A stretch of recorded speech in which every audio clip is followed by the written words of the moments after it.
d'être équilibré. On a en général une vingtaine, entre 20 et 60 moteurs avant, pour être sûr de ne pas bloquer la production au niveau des montages. Et c'est deux personnes qui montent les 10 moteurs dans le même rythme qu'on monte les moteurs. Donc finalement, c'est plus rapide de monter les moteurs que de monter les moteurs.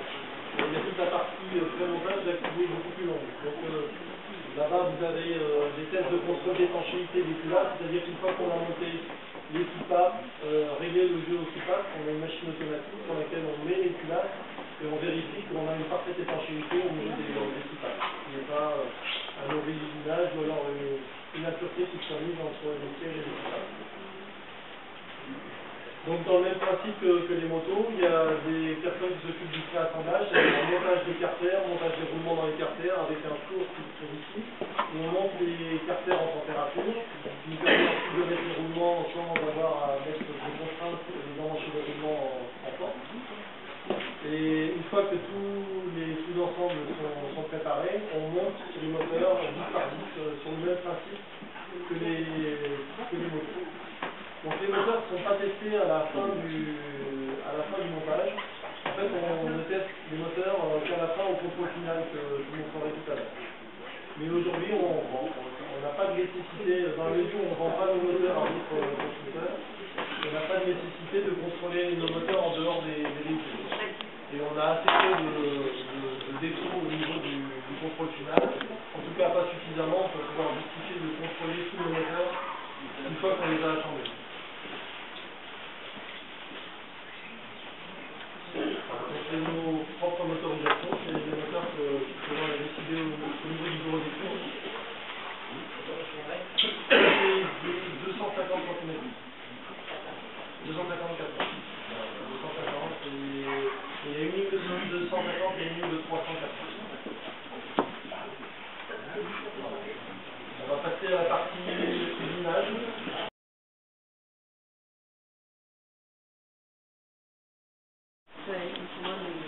Lui parler de tout ça, mais je crois que sinon, solution. C'est les trucs qui font un moteur. En fait, j'ai envoyé un... On va voir. J'ai dit qu'il y en avait sorti une. Encore.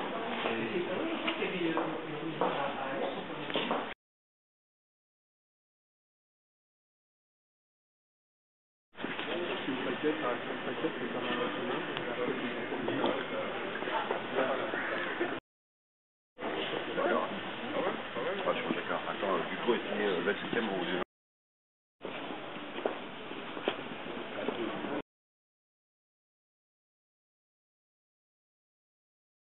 Pour la production et le stock de motos fini prête à l'expédition. Toute la partie pièces détachées pour le service après-vente est en Espagne. C'est-à-dire que quand on a deux usines, on n'a pas voulu faire deux centres de pièces détachées, parce que c'était un peu ridicule d'envoyer de deux endroits différents.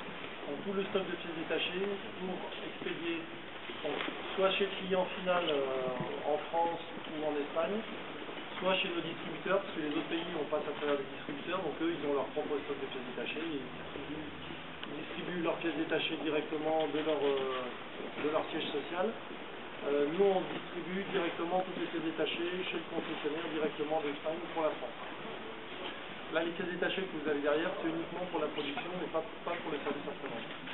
Excusez-moi, et pour les pièces détachées, vous avez des pièces détachées en stock pour les premiers modèles que vous avez commercialisés au tout début Quasiment presque toutes les pièces détachées, oui, on a presque toutes les pièces détachées. Alors des fois il y a des pièces détachées comme les adhésifs qu'on a en pièces détachées mais qu'on ne peut pas vendre parce qu'un adhésif ça dure 3 ans. Et si on a un autocollant qui a 10 ans et qu'on envoie ça au client, il ne va pas être très content parce qu'il va pas coller. Donc voilà. Donc bon, en dehors des adhésifs et tout le reste, nous on a des pièces détachées pour... on n'a jamais mis un client en panne parce qu'on n'avait pas de pièces détachées. D'accord. Bon, sauf les adhésifs, je dirais, où là c'est un peu plus aléatoire. Donc ici vous êtes dans la partie contrôle final, c'est-à-dire qu'une fois que toutes les motos sont terminées, on descend les motos, elles sont sous l'escalier, là comme vous pouvez voir ici, en attente de contrôle final. Et on passe toutes les motos au banc. Donc les motos passent à peu près une demi-heure chacune dans le banc pour avoir un contrôle à 100% de toutes les fonctionnalités de la moto, aussi bien freinage, puissance, tout le système électrique, le système d'éclairage, pour faire en sorte qu'on fait un contrôle de puissance. Bon, après un petit rodage d'une quinzaine de minutes, on fait un contrôle de puissance pour être sûr que la moto est au niveau de performance demandé. Une fois que tout est terminé, si tout va bien, la moto est sortie du banc de performance, où on met un pneu de route. Là. Vous pouvez voir que c'est pas un pneu tout-terrain, parce que sinon le pneu tout-terrain il ne tiendrait pas la demi-heure sur le banc. On exploserait toutes les tétines, donc on met une roue arrière spéciale pour le passage au banc. Après on démonte cette roue arrière spéciale, on fait la vidange du liquide de refroidissement, la vidange de l'huile, le changement de tous les fils. On vérifie que dans l'huile, il n'y a pas d'impureté particulière qui montrerait qu'il y a un problème dans le moteur. On remet de l'huile, du liquide de refroidissement, on met la roue arrière de série et ensuite on emballe les motos là où vous êtes installé aujourd'hui. Donc à partir de ce moment-là, les motos sont stockées ou partent directement chez le concessionnaire ou chez le distributeur du pays qui a commandé la moto. Donc là, vous avez fait à peu près le tour de tout le cycle d'assemblage, de montage, d'usinage. Je sais qui fait quel concessionnaire. Là, on a 2 concessionnaires à Nîmes. Je ne me rappelle plus non. Je vous donnerai les coordonnées tout à l'heure. Donc ici, de l'autre côté, enfin, malheureusement, on est un peu trop nombreux dans les bureaux, mais il y a la partie derrière le mur blanc, là, vous avez toute la partie administration, la partie bureau d'études. On a 2 ingénieurs qui travaillent en permanence ici au niveau du bureau d'études. On a 2 commerciaux, on a 2 personnes qui s'occupent de la communication du site internet, des catalogues, de faire en sorte de s'occuper de toute la partie design de la moto. On a un styliste italien qui est ici aussi en permanence, qui s'occupe de tout le style des motos, c'est-à-dire tous les plastiques, toute la partie plastique, même châssis. Enfin, sur une moto, une des choses majeures par rapport à une automobile, c'est que toutes les pièces quasiment se voient. Et c'est vrai qu'il faut que même un moteur il soit esthétique, c'est-à-dire qu'on n'est pas comme dans une automobile où on peut cacher avec un capot plastique sur dessus. Toutes les pièces moteurs sont vues par notre designer où il dit non, là, l'arête que vous avez mis là, c'est peut-être bien techniquement, mais esthétiquement c'est très moche. Donc, on essaie de trouver sans arrêt des compromis entre la partie mécanique, la partie style, parce que toutes les pièces se voient sur une moto. Et si on veut que la moto soit belle à la fin, il faut que toutes les pièces élémentaires soient belles et fabriquées, en tout cas pensées, en étant esthétiques par elles-mêmes. Donc ça c'est une chose qui est vraiment importante dans la moto, que les gens de l'automobile connaissent un peu moins pour un moteur. Par exemple, un moteur, pour qu'il soit efficace au niveau de l'esthétique du moteur, on s'en fout. Nous, le moteur, il y a quand même un des aspects quand on achète une moto, c'est que, enfin, nous, les moteurs se voient beaucoup, et c'est vrai que si le moteur est compact, fin, bien usiné, propre, ça donne plus envie de l'acheter que si c'est fait à coup de perte et que la fonderie est grossière, simple. Donc, on s'attache à faire en sorte que toutes les pièces élémentaires soient esthétiques. Donc dans la partie de l'autre côté, il y a la partie recherche et développement. Donc on a des bancs d'essai, on a des techniciens qui s'occupent sur chaque cylindrée de développer la moto toute l'année pour que chacun puisse proposer des évolutions sur chaque cylindrée pour être toujours au meilleur niveau de performance et d'efficacité de la moto. Qu'est-ce que je vous dis d'autre? Donc il y a la partie...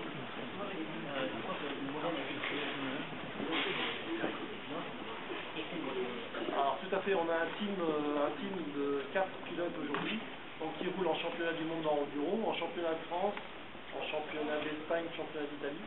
C'est-à-dire qu'à partir d'ici, on a des pilotes d'usine, donc qui sont payés par nous, avec des mécaniciens, qui prennent des motos qui sont en général les motos qu'on va produire l'année suivante. C'est-à-dire que toutes les évolutions qu'on a imaginées, on les applique sur les motos de compétition, on les teste pendant 1 an en compétition, et si on voit que tout fonctionne bien, on applique en série l'année d'après. Et ainsi de suite. Tous les ans, on fait des évolutions comme ça, pour être toujours essayer de rester au top niveau performance des motos qu'on produit et qu'on vend à nos clients. Sachant que, bon, une moto qui fait le championnat du monde, on ne va pas tout appliquer sur une moto de série. C'est-à-dire que quelqu'un qui veut gagner le championnat du monde n'a pas les mêmes réglages de suspension que quelqu'un qui veut faire de la balade et qui veut faire du loisir, même si c'est du loisir sportif. Donc on fait des compromis pour faire en sorte que la moto soit utilisable aussi pour un loisir sportif et qu'un pilote qui veuille faire de la compétition puisse faire des petites évolutions pour avoir le bon réglage pour faire du championnat du monde. Donc oui, on a un team qui est ici et qui, bon, les camions sont, vous avez vu, un camion dehors, on a 2 Smirnoff, on a plusieurs camions et les pilotes toute l'année, bon là c'est un peu la période creuse, ça va recommencer d'ici 15 jours, 3 semaines. Et là, toute l'année, on teste les motos en compétition. Alors on a des circuits, on a un terrain qui est ici à nous et qui sert de terrain d'essai. Mais après, les motos, il faut les essayer dans toutes les conditions, dans tous les pays. Des problèmes qu'on rencontre en Angleterre, on ne va pas les rencontrer ici. Dans les sables de Hollande, en Espagne, au sud de l'Espagne, quand il fait 45 degrés, on a des problèmes différents. Donc il faut vraiment tester les produits dans tous les pays. Aujourd'hui, on a la chance de vendre aussi en Amérique du Sud, au Brésil par exemple, et au Brésil, c'est un carburant particulier avec de l'éthanol. Donc on est obligé de faire des tests aussi avec des carburants type éthanol pour vérifier que tout le moteur marche bien et que les réglages soient efficaces aussi dans un pays tel que le Brésil. Vous aviez un site à l'Est avant, non? Alors c'était Scorpa. D'accord. Scorpa qui était à l'Est. Mais nous, on a toujours eu des sites. Un site ici en France et un site en Espagne à côté de Barcelone. C'est grâce au Parc Dakar. Oui. Ouais. C'est grâce au Dakar qu'on s'est fait connaître en Amérique du Sud et c'est comme ça qu'on a développé des bons distributeurs et des distributeurs qui se développent très bien parce que c'est des pays là-bas où il n'y a pas la clim. C'est vrai, malgré l'espace pour s'amuser, c'est sûr. Bon, encore on a des difficultés au niveau des taxes parce qu'une moto au Brésil est taxée à 100%. Donc une Sherco, là-bas, bon alors une Sherco, je sais pas, le prix d'une Sherco c'est à peu près 9 000 €, là-bas c'est 17 000 €. Et malgré ça, on en a vendu 350 l'année dernière. Donc c'est des pays où il y a quand même beaucoup de gens qui ont beaucoup d'argent, il y a beaucoup de gens qui sont pauvres, mais beaucoup de gens qui ont beaucoup d'argent. Et ces gens qui ont beaucoup d'argent, s'ils ont des bons produits et un bon service après-vente derrière, on arrive à vendre des produits là-bas en Amérique du Sud. Les bases dont vous parlez, soit. Ah oui, c'est vrai partout. Il n'y a pas de constructeur brésilien. Tout terrain, enfin, de notre type, non, pas encore.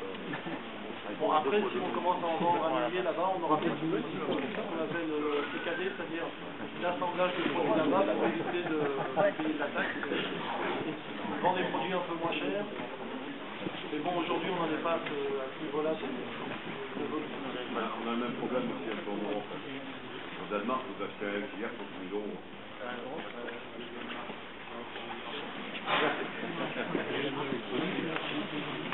Oui, alors toute la partie cartographie d'injection, ça fait 10 ans qu'on travaille dessus et aujourd'hui on fait tout en interne. C'est-à-dire que toutes les cartographies d'injection sont faites. Donc dans un banc qui est l'équivalent de là, mais juste derrière, que je ne pourrais pas vous montrer parce que c'est confidentiel, et puis deux, comme on est très nombreux, ça fait difficile de circuler là-bas. Mais oui, on a un banc où on a un technicien qui travaille et qui fait toutes les cartographies d'injection pour tous les pays, dans toutes les configurations. Donc il passe tous ses jours dans le banc d'essai à faire des cartographies d'injection. Et c'est vrai que de ce côté-là, en tout cas en tout terrain, on fait partie des marques qui avons le plus d'expérience en injection. C'est vrai que ça nous donne un bon atout pour être compétitif par rapport à nos concurrents. Bon, je crois qu'on a fait à peu près le tour de la vie. Si vous avez d'autres questions. Essence, niveau essence, carburant. Carburant, on prend du 95 sans plomb. Et le 10, ça fait quoi? L'éthanol 10%. Oui, ça fonctionne, il n'y a pas de... Oui, il y a plein de conducteurs qui ont plein de problèmes. Alors nous, comme on est obligé de vendre les produits aussi en Amérique du Sud, au Brésil par exemple, où il y a plus de 22% d'alcool, les contraintes sont beaucoup plus élevées là-bas et en fait nous ici, quand on met 10% d'alcool, ça ne nous gêne pas. C'est quoi qui fait la différence dans un moteur? Alors c'est tout ce qui est joint et réglage d'injection. C'est-à-dire que le réglage d'injection est différent quand on a 22% d'alcool que si on a 5 ou 10% d'alcool. Et tout ce qui est joint au niveau des bouches du début jusqu'à la fin de la chaîne, c'est-à-dire bouchon de réservoir, à l'intérieur de la pompe à essence, d'avoir des joints en piton, des joints qui résistent à l'alcool. Tous les injecteurs aussi, les injecteurs, c'est des normes spéciales au niveau des injecteurs qui sont pour les moteurs avec un fort niveau d'alcool. Après toute la partie combustion, après il n'y a pas de changement. C'est toute la partie chaîne d'essence qu'il faut bien maîtriser et avoir tous les joints et tous les composants qui sont compatibles avec le carburant qui a 20% d'alcool. Alors le guide pour vous, c'est-à-dire pour des motos qui sont pas Sherco, je ne trouve pas le nom, il faut voir avec votre comité de charge. Il est chez Sherco. Pour moins de 10 000 €. Pardon, le parc d'abord. Oui, c'est ça, oui. En fait, c'est la tenue des éléments mécaniques à ce carburant-là. C'est pas le fait que ça fonctionne avec un moteur avec beaucoup d'alcool, c'est les réglages sont adaptés, c'est tous les jours. Donc là, quand vous fabriquez une moto, elle est partie en Brésil ou elle peut rester en France, il n'y a pas de différence de conception. Vous faites une série spéciale. Oui, alors c'est une série spéciale parce que la cartographie d'injection de recharge n'est pas la même. Parce que quand on met un carburant avec 20% d'alcool, la richesse est ajustée pour avoir une bonne cartographie d'injection. Mais sinon, toute la partie conception moteur, ça reste exactement la même. Hormis la cartographie d'injection qui change, c'est la même moto. Pardon? On a plusieurs moments aussi là.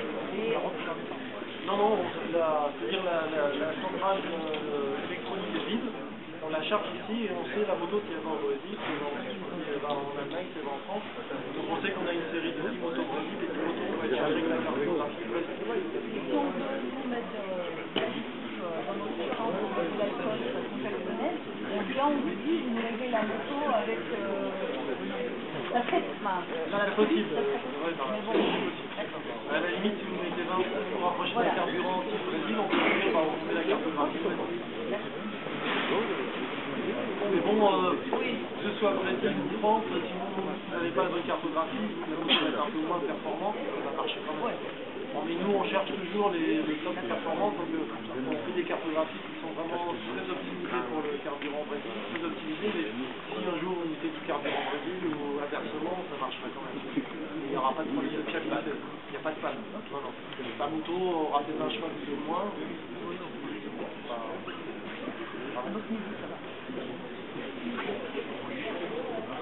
Voilà. Je vous remercie.